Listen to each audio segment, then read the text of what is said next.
World Series. You were a part of it in 2000. What do you remember most about, the journey to make it to a World Series and to just being able to play on the biggest stage in baseball history? Well, the season's so long that's the thing is like you spend so much time trying to get there. Then you get into 2 rounds of playoffs, and it depends on how long those series go. But the journey is so long. It's like when you get there, you're a little overwhelmed with the fact that you're actually in there, and now there's only 7 games left. You're only one of 2 teams that's left in baseball. You were able to. I mean, with the Dodgers, were they your favorite team growing up? They were. I got lucky enough to play with them at the end of my career, but I grew up listening to Vince Scully, going to games.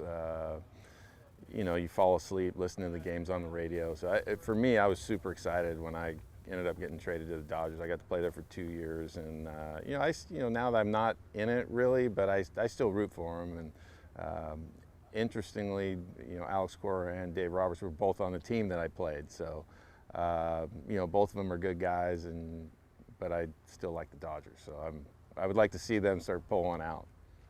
What was it like for you to not only play for your favorite team growing up, but then finish your career?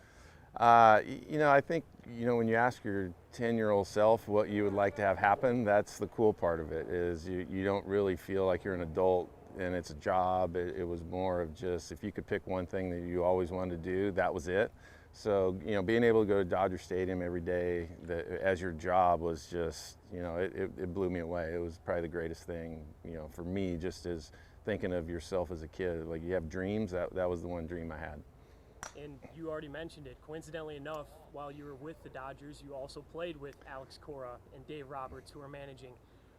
What were those two like as players, and what have you seen them transform into now as managers of the 2 World Series teams? Well, they're both smart baseball guys, and that's the biggest thing, is both of them are good guys. They're smart.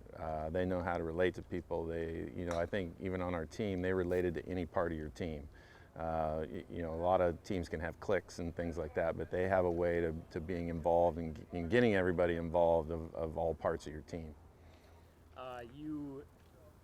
You were also a player that turned manager. What's that transition like of having to wear the same hat but wear it in sort of a different mindset?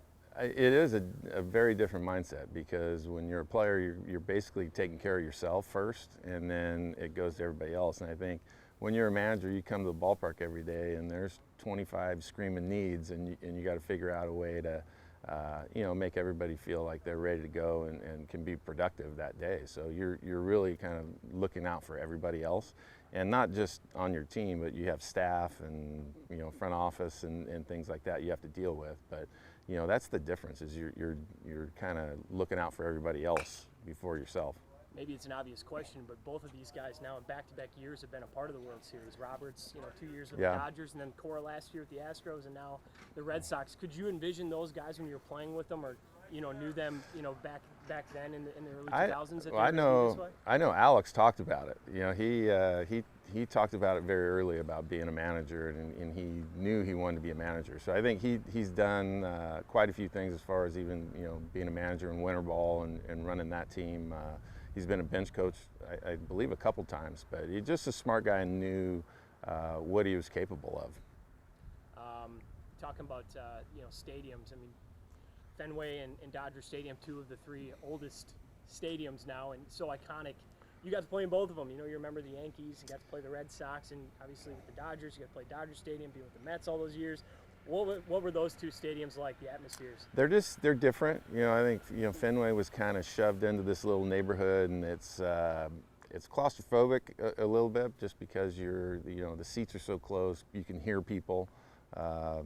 That's the weird part, is you can kind of look over, and the seats start pretty close to the field. So that part is fun. I think all the different angles that Fenway creates is fun. Dodger Stadium was, that was one of those right out of the 60s that it's just in a perfect spot. Again, having been going there since I was a kid, I have a pretty soft spot for that place.